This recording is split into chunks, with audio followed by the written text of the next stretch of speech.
We don't do gifts for stepchildren, his mom said, as his sister's kids unwrapped iPhones, laptops, and holidays. My kids got smiles. Be grateful they're included, his dad said. I nodded, took my kids' hands, and that night ended every payment in my name. By morning, 69 missed calls, 2 officers at the door. We don't do gifts for stepchildren, Susan. Don't make this awkward. My mother said it lightly, almost kindly, while my sister's twins sat cross-legged on the rug tearing open iPhones and shrieking over a Disney cruise envelope. One had a MacBook. The other had a gold bracelet tucked into velvet. Wrapping paper covered the living room like snow. My son, Caleb, held a board game from the dollar store. My daughter, Nora, got a mug with a snowman on it. They were smiling because I had trained them to be polite, to say thank you, to never show hurt in somebody else's house. Be grateful they're included, my father added, sipping bourbon in his recliner as if he were saying grace. Included? Like they were neighbors who had wandered in by accident, not my children, not the kids whose school shoes, dentist appointments, asthma inhaler refills, and field trips I paid for without fail, while half the adults in that room lived off automatic payments linked to my checking account. I stood there in my wool coat, still cold from the Baltimore wind, and felt something in me go dead quiet. My sister, Marlene, glanced up from her son's new laptop and smirked. You know how Mom is. Blood gifts are different. Blood gifts? I looked at Caleb, 12 years old, trying so hard not to stare at the phone his cousin had just tossed aside because there was another box to open. I looked at Nora, 9, rubbing her thumb over that cheap ceramic mug like maybe it mattered more if she acted like it did. Then I looked at the tree. Under it sat the cruise packet I had paid for. The catering from the night before? Me. The mortgage on my parents' house? Mostly me. Marlene's overdue car payment? Me. The family phone plan? Mine. Even the glittering holiday dinner they had served on heirloom plates while pretending generosity, half of it had come from my card. And still, my children got smiles and scraps. I nodded once, bent down, and took my kids' hands. We're leaving, I said. My mother frowned. Susan, don't be dramatic. I turned at the door. No. Dramatic is pretending generosity with someone else's money. My father stood up then, red rising in his neck. Watch your mouth in my house. I almost laughed. Your house? I said nothing more. I buckled my children into the car, drove home through the freezing dark, tucked them into bed, kissed their foreheads, and sat at my kitchen table until 2:13 a.m. canceling everything with my name on it. Mortgage auto-pay? Gone. Utilities? Gone. Family phone plan? Gone. Cruise balance? Reversed. Marlene's car insurance? Cancelled. The shared credit card I kept for emergencies? Frozen. By morning, I had 69 missed calls. At 8:11 a.m., 2 police officers knocked on my front door. And behind them, in my parents' car at the curb, my mother was crying like I had done something unforgivable. For once, I was done caring. My name is Susan Wiles. I'm 39, head of a call center in Baltimore, and for most of my adult life, I mistook usefulness for love. That was the disease in my family. My father liked to say I was the reliable one, which sounded like praise until you understood what it meant. It meant I worked overtime while Marlene drifted from crisis to crisis. It meant I handled things. It meant when my parents fell short, I filled in quietly, and they called it family loyalty instead of dependence. My husband died 6 years ago, sudden stroke, 42. One minute we were arguing over kitchen paint colors, the next I was signing papers and learning how to breathe without him. My parents arrived that first week with casseroles, tears, and promises. We'll help you, my mother had said. What she meant was, you'll need us emotionally, and we'll need you financially. By the second year after David's death, I was covering more than my own home. Dad's retirement wasn't stretching. Mom's prescriptions were confusing with insurance. Marlene was just getting back on her feet, a phrase that somehow lasted 11 years. When Dad needed roof repairs, I paid. When Mom wanted a new refrigerator, I ordered it. When Marlene cried that daycare was too expensive, I sent money. Then came soccer fees, summer camp, braces, rent gaps, credit card minimums, just till Friday. Just this once. You know we do it for you. That last one was always the funniest. They would not have done it for me. They barely did birthdays for my kids. Still, I kept helping because there's a certain humiliation in admitting your own family uses you. It feels simpler to call it sacrifice. Marlene was the sly kind of cruel, never loud like Dad. She preferred pity with teeth. You're lucky you've got your career, she'd sigh. Some of us actually raised children. As if my two didn't count because I also had a title and a salary. Mom was worse in her own way. Soft voice, sad eyes, constant excuses. Your father doesn't mean it. Marlene's under stress. You know how this family is. What she never said was, stop. This is wrong. Dad didn't hide his contempt. He liked to needle people in public, especially if he sensed gratitude in them. Gratitude offended him. It implied debt. At Easter, he announced to the table, Susan's promotion must be nice. Maybe now she can pay off the rest of this place. Everyone laughed except my kids. At my nephew's birthday, he clinked a glass and said, let's thank Aunt Susan, the family bank. At first, I smiled through it. Then I stopped smiling. Then they called me moody. The public humiliation got uglier online. Our family group chat was mostly recipes and chain messages until Marlene started using it like a stage. Screenshots of gifts from Grandma and Grandpa to her kids, photos from dinners I paid for captioned, blessed to be surrounded by the people who matter. One December, after I covered their heating bill during a cold snap, Mom posted a photo of the decorated house and wrote, we always make magic happen for the grandbabies. Always. I stared at that post with my transfer receipt open on my laptop. A week later came the Christmas that ended everything. But the gifts weren't even the first betrayal that month. 3 days before the holiday, I had dropped off wrapped presents early because I was working late shifts at the call center. I came back to the porch after loading the kids into the car and realized I'd forgotten Nora's scarf. I walked back toward the side entrance and heard voices from the kitchen window. Mom, just put Susan's kids' things with the backup stuff. Marlene, you spent way too much on mine, though. They'll notice. Dad, then tell them step-kids are different. Hell, Susan will swallow it. She always does. Mom lowered her voice. What about the cruise papers? Dad laughed. She paid for it, didn't she? So technically, they are getting us something. I stood there in the dark with my daughter's scarf in my hand and felt the cold move into my bones. That should have been enough. It wasn't. Because the final thing I found, the thing that took me from hurt to surgical, came 2 nights later after the police visit. The officers were decent men, embarrassed to be there. Welfare check, they said. My parents had reported concerning behavior, financial instability, possible emotional distress, and 2 children in the home. I was standing in my clean kitchen with backpacks lined by the door and lunchboxes drying on the rack. I invited them in. One officer glanced at the refrigerator calendar, at the homework on the table, at the neat stack of pharmacy receipts for Nora's inhaler. Ma'am, he said carefully, I think this is a family dispute. My father tried to push past them from the porch. She stole from us. She cut off the house. I stepped into the hall closet, pulled out a binder, and handed the officers printed bank statements. Mortgage, utilities, cruise deposit, car insurance, every payment from the last 28 months highlighted in yellow. The older officer flipped pages slowly. His expression changed. This is all from your account? Yes. Dad barked, family contributes. I handed over another page, my father's account contribution for the same period. 3 payments, all tiny, all months apart. Silence. Mom began crying harder. Marlene, who had apparently driven over after hearing the police were here, hissed from the walkway, you didn't have to humiliate us.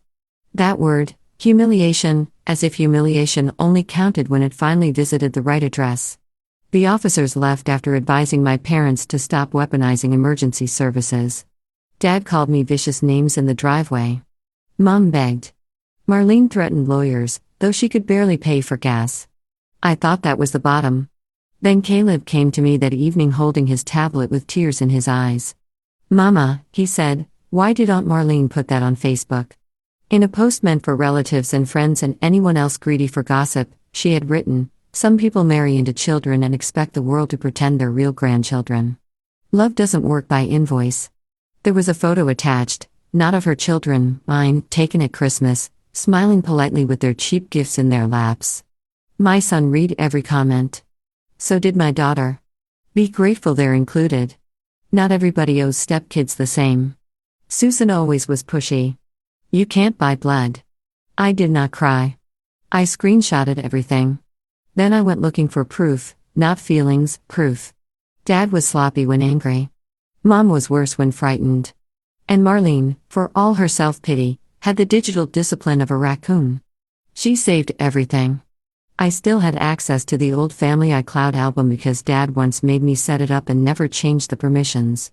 I found screenshots first. Mom texting Marlene, "Don't worry, Susan will pay." She always does after she cools off. Dad writing, "If she wants respect, she can stop dragging those kids around like props."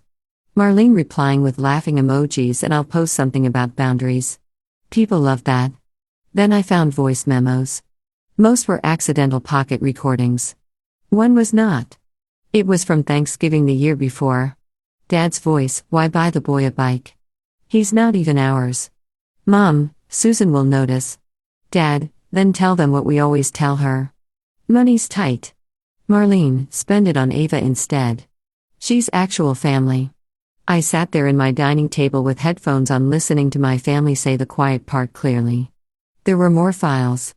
A forwarded email chain where Mom asked me for money for medical bills the same week Marlene booked a resort spa weekend. A folder of cruise confirmations proving the Christmas trip had been arranged months earlier in my name with upgrades for everyone except me and my children. A text from Marlene, "Don't forget to keep the kids occupied Christmas morning so mine can open the good stuff first." I printed every word. And because life sometimes has a sense of theater, an ally arrived where I least expected one. Marlene's ex-boyfriend, Derek, messaged me after seeing her Facebook post. We had never been close, but he wrote, "You should know she did the same thing to me." Different target, same script. He sent screenshots of Marlene mocking my kids in private. Susan acts like her sad little package deal deserves equal treatment. Dad says one more year and she'll probably cave and put the house in his name. One line made my hand shake. Honestly, if she keeps acting up, Dad said call CPS or the cops. Widows crack eventually. That was the moment I stopped thinking in terms of repair. I began planning an ending. The confrontation happened 2 weeks later at my parents' anniversary dinner. Mom had the nerve to invite me by text. "Let's be adults. Family only. No scenes." I almost deleted it.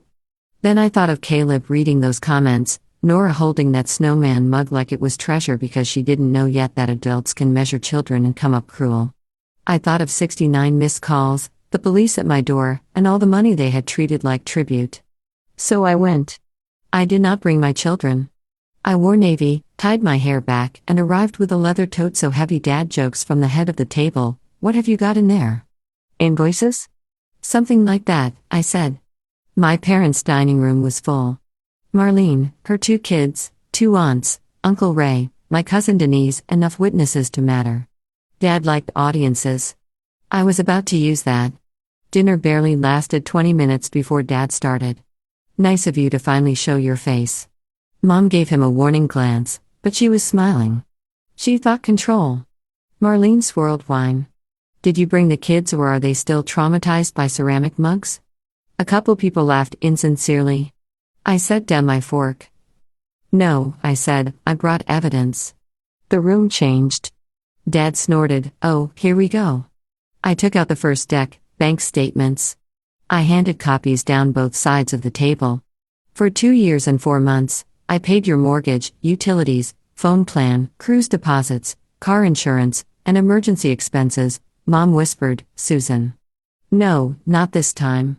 I laid out the cruise confirmations next. Then the resort upgrades showing Marlene's family in adjoining suites, my name on the payment method, and no booking for my children. Then screenshots of the Facebook post, comment sections included. Then Derek's messages. Marlene went white. "You talked to Derek?" "He talked to me." Dad slapped the table. "This is private family business. You made it public when you put my children on Facebook." Nobody moved. Even the kids had gone silent in the other room. Then I took out my phone and set a small speaker on the table. Mom actually reached for it. "Susan, don't." I hit play. Dad's recorded voice filled the room. Why buy the boy a bike? He's not even ours. Then Marlene, spend it on Ava instead. She's actual family. My aunt covered her mouth. Uncle Ray muttered, Jesus Christ. Dad lunged for the speaker. I pulled it back. There was another recording. Mom's voice this time, tired and sharp in a way I had never heard her admit out loud. Just tell Susan stepkids are different. She'll cry, then she'll pay. My cousin Denise stood up so fast her chair scraped. You said that about Caleb and Nora? No one answered. Marlene found her voice first. You're twisting things. We're reinventing. I opened the leather tote again and took out the final item, a hard drive. Here, I said, placing it in the center of the table. Backups from the family album, messages, confirmations, and audio files. Also copies already sent to my attorney and 2 people outside this house. So before anyone starts talking about deleting, denying, or calling the police again, understand something. Dad's face had gone blotchy red. I looked directly at him. You don't get to use my money, insult my children, weaponize the law, and then hide behind the word family. Marlene started crying then, but not from guilt, rage, exposure. Narcissists cry hardest when mirrors work. You're ruining Mom and Dad's anniversary. No, said a voice near the doorway. They did that themselves. It was Derek. I invited him. He stepped inside with an envelope and the kind of calm only people get after surviving someone's lies. Marlene shot to her feet. Gab. He ignored her and handed the envelope to my mother. These are the messages where your daughter laughed about making Susan's kids wait so hers could open the good stuff first. And these, he looked at Dad, are the ones where you discussed reporting false welfare concerns to pressure her into restoring payments. Mom's hands shook as she opened the papers. Dad roared, this is a setup. Yes, it is because truth rarely gets a seat at this table unless you drag in a spare chair. My Aunt Linda stood up next. I commented on that post, she said faintly. I didn't know. That's how public humiliation works. It recruits people before it tells them the facts. Dad pointed to the door. Get out of my house. And there it was again, my house, my rules, my contempt. I stood, gathered nothing, and looked around the table at every face. I already have, I said. Financially, legally, emotionally, I'm out. Effective immediately and permanently. Mom started sobbing for real then. Susan, please. We could fix this. No, Mom. You can explain it to yourselves for the rest of your lives. That's not the same thing. Dad cursed me. Marlene screamed that I was evil. One of her kids began crying in the den. Derek stepped aside. Uncle Ray stared at the documents as if they might rearrange themselves into a kinder story. I picked up my bag. At the doorway I turned once more. You taught my children what they are worth to you, I said. So now I'm teaching them what leaving looks like. Then I walked out. They did not stop when I left. Exposure did not humble them. It made them frantic. For 2 days my phone filled with texts, voicemails, fake apologies, and fresh accusations. Mom wanted one private conversation. Dad threatened court, then illness, then God. Marlene posted vague lines about betrayal and women who censor men's children over blood. This time I answered publicly, not with a rant, with proof. After hours in my Baltimore call center office, I recorded a 12-minute video. Headset on the desk, city lights behind me, voice steady. I showed receipts, timelines, screenshots, and one short audio clip with names removed for the children's sake. I titled it What Inclusion Cost My Children. Then I posted it. Not to destroy them, to close the loophole they had always used, secrecy. The response was immediate. Parents, step-parents, widows, and adult children shared it because the facts were clear and ugly. Marlene deleted her post first. Dad started calling from unknown numbers. Mom sent handwritten letters as if blue ink could make manipulation feel tender. I sent one reply to all 3. Do not contact me again unless it concerns repayment through counsel. Once the money stopped bleeding out every month, my life changed fast. I paid off my debt. Caleb got the robotics program he had wanted. Nora got art classes. I even took 3 vacation days just to live quietly with my children. Then I did one more thing. I opened a small side consulting business in customer care training using the systems I had built at the call center. For once, every hour I worked fed my own house. My family made one last wave of lies. Dad said I was broken by grief. Mom said I was having a breakdown. Marlene hinted I had stolen family files. But by then, the truth had already escaped the room, and truth travels. Aunt Linda apologized. Denise did too. Uncle Ray mailed a small check with a note, for the kids. Should have spoken sooner. I kept the note. I returned the check. Not everything needs money. Some things just need witnesses. 3 months later, the mortgage company began proceedings on my parents' house. I did not intervene. Marlene's car was repossessed. Dad took a part-time job. Mom left 2 voicemails asking if I would talk for the children. She meant Marlene's children, of course. Nobody asked about Caleb's robotics competition. Nobody asked to see Nora's paintings. That hurt for about 10 minutes. Then it became freedom. I used to think goodness meant endurance, that if you kept paying, forgiving, and showing up, people would finally see your value. That was the lie I inherited. The truth is simpler. Being used is not the price of being loved, and children learn from what you tolerate. That next Christmas, Caleb picked the movie. Nora chose the ornaments. We opened gifts in pajamas under a crooked tree. Later, Nora asked, "Are we still part of that family?" I told her, "We are part of the family that protects us." Above my desk now sits a white mug from that last Christmas. Nora painted over its crooked snowman with blue flowers and wrote, "Not included, chosen." That is better than blood.